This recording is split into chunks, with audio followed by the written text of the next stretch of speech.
Oke, assalamualaikum warahmatullahi wabarakatuh, teman-teman. Kembali lagi bersama Kang Samsul dan Kang Rian. Hari ini kita sedang tadabbur alam, teman-teman, yaitu menikmati salah satu keindahan alam.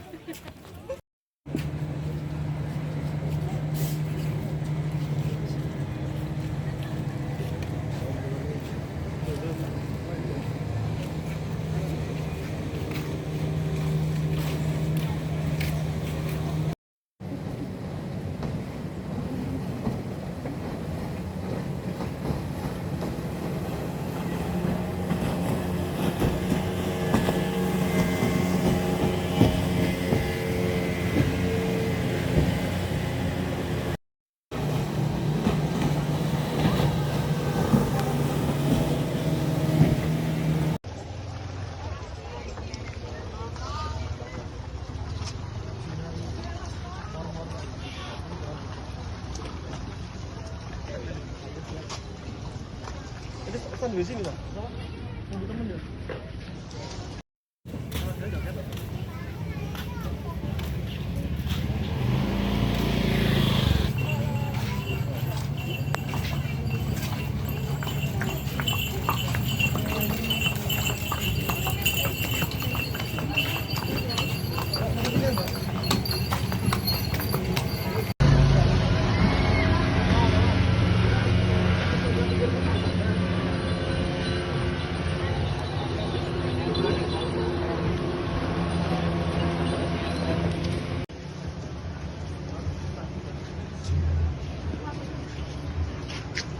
Awas kepleset dulu.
Dahan, guys. Mewah.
Assalamualaikum warahmatullahi wabarakatuh, teman-teman.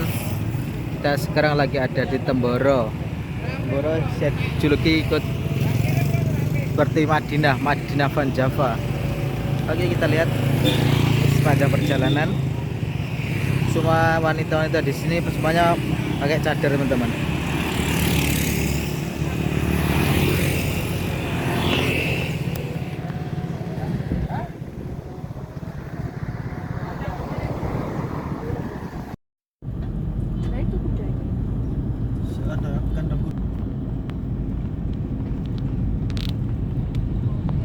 Alami ya, ini bakar batu akik yang kemudian dia menjumpai batu yang telah dibentuk ada lafaz Allahnya.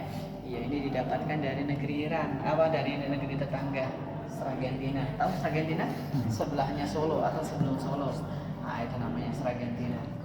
Kalau yang ini beras bertuliskan surat Al-Ikhlas.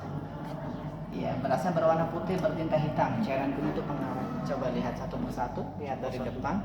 Oke, saya perjelas. Ini berasnya berwarna putih bertinta hitam. Qul huwallahu ahad Allahus samad lam yalid. Nanti bagian bawahnya walam yulad walam yakun lahu kufuwan ahad. Hanya satu butir beras. Cairan kuning itu pengawet, berasnya berwarna putih. Ini sejenis beras basmati yang 1 kilonya hampir 90.000 per 1 kilonya. Kalau kita makan nasi lahamadi, nasi kebuli, kalau asli berasnya itu panjang-panjang lebih besar. Ini tulisan tangan, hanya saja sudah tidak ada yang mampu meneruskan. Yang satunya batu cincin berlafadzkan Allah, itu dari negeri tetangga, ya, yaitu Sragen. Coba perhatikan lafadz Allah, ya, Allah. Silakan dilihat secara langsung. Kemudian di sini kita punya koleksi batu cincin yang berasal dari sumur Madian. Ceritanya begitu sangat istimewa. Kisah ketika Nabi Musa membantu putrinya Nabi Syuaib mengambil air di sumur Madian, namun sumur itu tertutup batu yang begitu besar, tidak bisa diangkat kecuali 10 orang. Nabi Musa datang menggeser dengan 2 tangan. Saking hebatnya Nabi Musa, sekali jab langsung mati orang itu di tempat. Di samping itu batu yang 10 orang tidak bisa diangkat sama beliau cukup dengan 2 tangan. Maka Nabi Musa mengambilkan air lewat sumur itu. Setelah menggeser batu tersebut, apa kisah yang bisa diambil? Ini caranya seorang wali murid atau wali santri atau orang tua pengen mengambil menantu laki-laki yang soleh, ambil pelajaran dari kisah beliau. Maka beliau pun mengambilkan air untuk gembala-gembalanya putri Nabi Syuaib. Karena Nabi Musa dengan putri Nabi Syuaib bukan mahram, maka di sini ada tertib berjalan orang yang bukan mahram, yang laki-laki yang di depan, yang perempuan yang di belakang. Kalau belok ke kanan, beliau melempar batu ke kanan. Kalau beliau belok ke kiri, putri Nabi Syuaib melempar batu ke kiri. Singkatnya sampai tempat tujuan, akhirnya beliau pun mantu, dijadikan menantu karena persolehan beliau. Kita nanti kelak menjadi wali murid, harus menjadi orang tua, punya anak perempuan, pengen dinikahkan dengan laki-laki yang soleh. Dok, kue tuku terasi kono, anaknya calonnya suruh ikut. Coba dilihat, kok berjalan berdampingan, itu bukan laki-laki yang soleh. Iya, berdampingan bahkan pegangan tangan, itu belum calon menantu idaman. Nah, kok saya nggak berani, saya nggak tahu, saya yang di depan, kamu yang di depan, enggak saya depan. Nah itu baru. Kalau ini batu kondisi Ka'bah, ini di atas saat renovasi Baitul. Kalau ini replika daripada makam Ibrahim. Sering saya sampaikan, ibadah umrah itu begitu sangat mudah. Harapannya kita semua dimudahkan oleh Allah. Umrah itu rukunnya ada 5, haji itu rukunnya ada 6. Ihram dari mikot, tawaf, sa'i, tahallul, dan tertib. Itulah rukun umrah. Kalau rukun haji tambah 1 wukuf daripada Arafah. Mulai dari ihram dari mikot, tawaf 7 kali. Setelah tawaf 7 kali, jangan terburu-buru untuk naik bukit Safa Marwah untuk sa'i. Ada kesunahan sholat sunnah dan doa di belakang makam Ibrahim. Ada kesunahan minum air zam-zam, baru naik ke bukit Safa Marwah sa'i 7 kali, baru tahalul bukit di bukit Marwah. Selesailah rangkaian ibadah umrah. Kalau sudah selesai ibadah umrah, barulah mendekat untuk mencium, memegang bagian-bagian Ka'bah.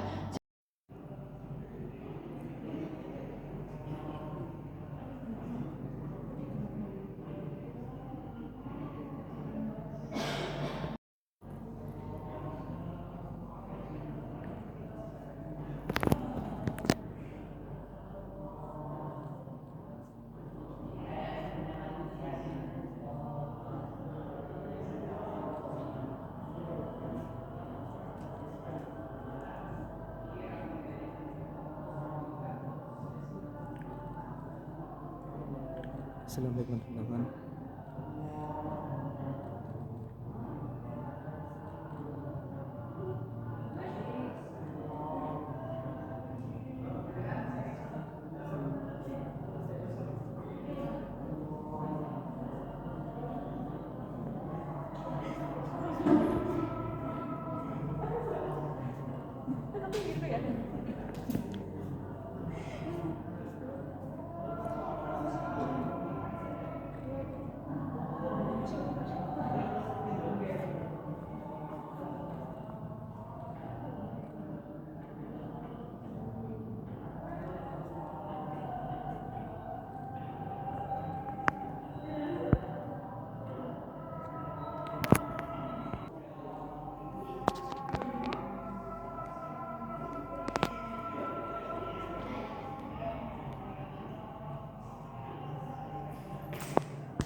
dulu karena baginda Nabi mengetahui beliau akan dibunuh oleh kafir Quraisy yang hendak membunuhnya.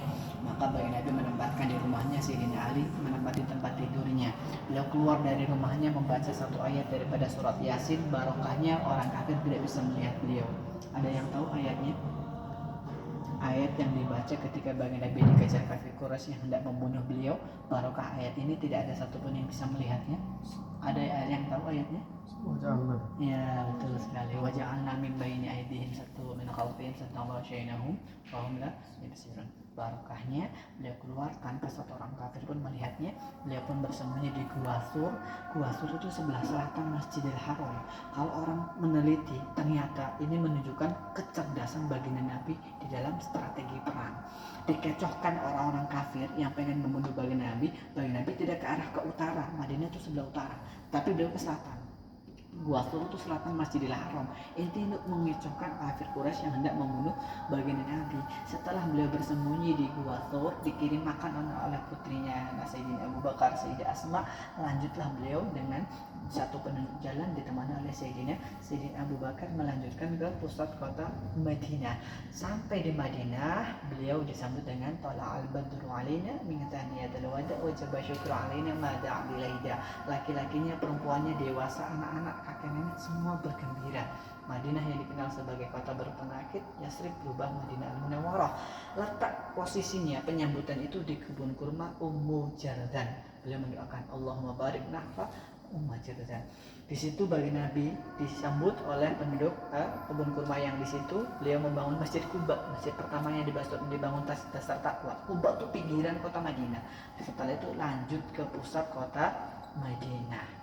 Semua rumah-rumah para sahabat dibuka pintunya, berharap Rasulullah mau singgah, tetapi beliau tidak mau singgah kecuali beliau turun dari untanya, membiarkan untanya berjalan. Di mana untanya berhenti, disitulah singgah. Apa hikmahnya?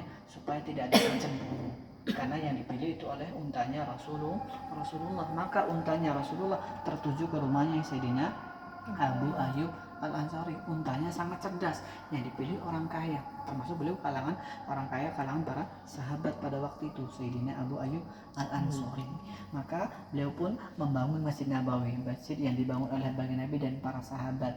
Ada yang bercerita siang harinya laki-lakinya, para sahabiahnya malam hari dibagi. Sehingga dari riwayat barang siapa yang membangun masjid, Allah bangun istana di surga. Hadirin yang dimuliakan Allah, ro'an laki-laki dan perempuan, tapi dibagi waktunya. Ya, ada yang berpendapat awal mulanya 30 meter dan ini 35. Ini milik anak yatim. Tanah yang dibangun untuk Masjid Nabawi ini anak yatim. Kondisinya lantainya berupa tanah, atapnya berupa langit. Sehingga dikatakan bahwasanya kalau hujan para sahabat sholat bisa kehujanan, kalau panas bisa kepanasan. Maka fikih mengenai kalau kita pernah belajar sholat itu boleh dijamak kondisi pas hujan, kalau di Indonesia nggak kebayang, kalau di sana sangat kebayang sekali. Ya, di samping itu ada badui kecil di Masjid Nabawi. Para sahabat marah, tapi baginda Nabi tidak marah. Apa hikmahnya? Membersihkan najis di lantai yang masih berupa tanah. Ya. Atapnya hanya di daun pelepah kurma, cukup depan belakang saja. Ini terjadi sampai sebelum terjadi Fathul Khaybar. Kondisi seperti ini baru dilebarkan. Ini rumah baginda Nabi bersama Sayyidah Aisyah, tepat samping Masjid Nabawi.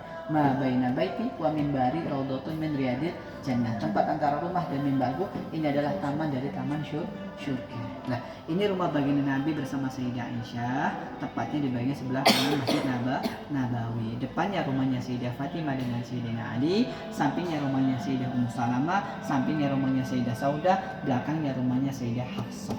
4 istri Rasulullah yang rumahnya berdekatan dengan Masjid Nabawi. Kemudian depan Masjid Nabawi rumahnya Sayyidina Usama, Sayyidina Hamzah, Sayyidina Ja'far, Sayyidina Abbas dan Sayyidina Sa'ad bin Abi Waqqas. Ya, hadirin sekalian, mohon maaf saya akan sedikit bercerita mengenai kisah romantis baginda Nabi dengan para istrinya. Kenapa? Karena terkadang kita ini semakin terlalu bersemangat sehingga lupa romantisnya dengan sang istri. Maka penting untuk teman-teman yang masih bujang, ketika sudah berkeluarga, punya istri, romantis di dalam rumah tangga itu penting. Karena Rasulullah pernah mencontohkannya. Di antaranya saya pernah membaca dalam satu buku ceritanya baginda Nabi dengan Sayyidah Aisyah. Duduk di rumahnya, Sayyidah Aisyah duduk di pangkuan baginda Nabi sebelah kanan. Maka datang tamu Sayyidah Saudah, istri Rasulullah yang lain. Maka duduklah Sayyidah Saudah di pangkuan baginda Nabi sebelah kiri. Kalau istri satu nggak bisa dibayangkan, istri dua baru bisa dibayangkan. Jangan baper ya teman-teman ya. Ini saya hanya bercerita mengenai kisah romantis. Jangan ngejos akhirnya gak gelem romantis, gak iso, gak ngono. Rasulullah gak seperti itu. Langsung Sayyidah Saudah duduk di atas pangkuan Sayyidah bagian Nabi sebelah kanan, Sayyidah Saudah di bagian sebelah kiri. Sayyidah Aisyah tuan rumah, maka membuat makanan buat Sayyidah Saudah. Dibikin makanan seperti bubur farid, diberilah makanan itu kepada Sayyidah Saudah. Sayyidah Saudah enggan memakan. Paham wanita sifatnya seperti ini? Iya, kalau wanita paham ini. Sudah dibikin nggak mau dimakan.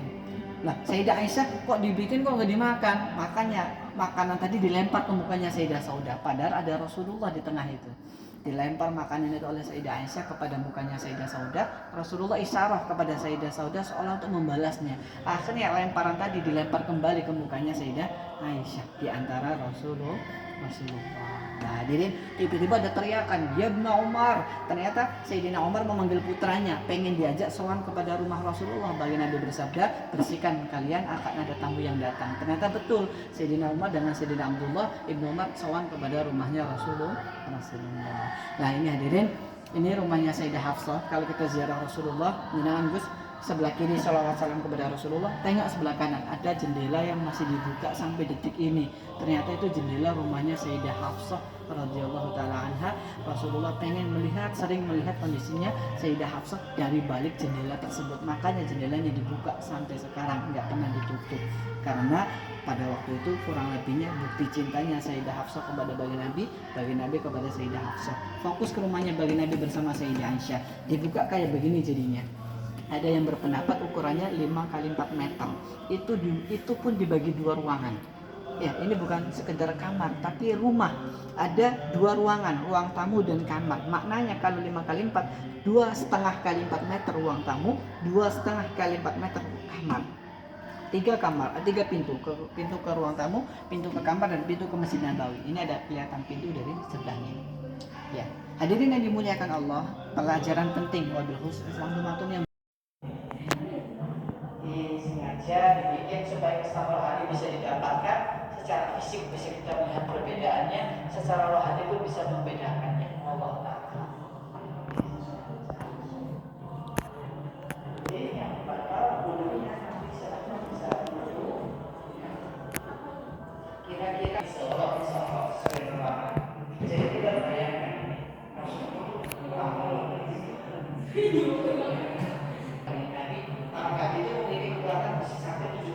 Kabinnya ini marmernya 20 cm berarti. Semakin panjang semakin kuat tarikannya. Kita kalau dilempar atau juga bisa dipatahkan. Satu pedangnya terus langsung orangnya ditusuk. Jadi ini tajamnya di dalamnya juga tajam. Jadi tulang perut pun bisa dirobek. Ketajamannya, kefokusannya pedang ini Sparta. Iya, setelah itu baru seperti ini guys.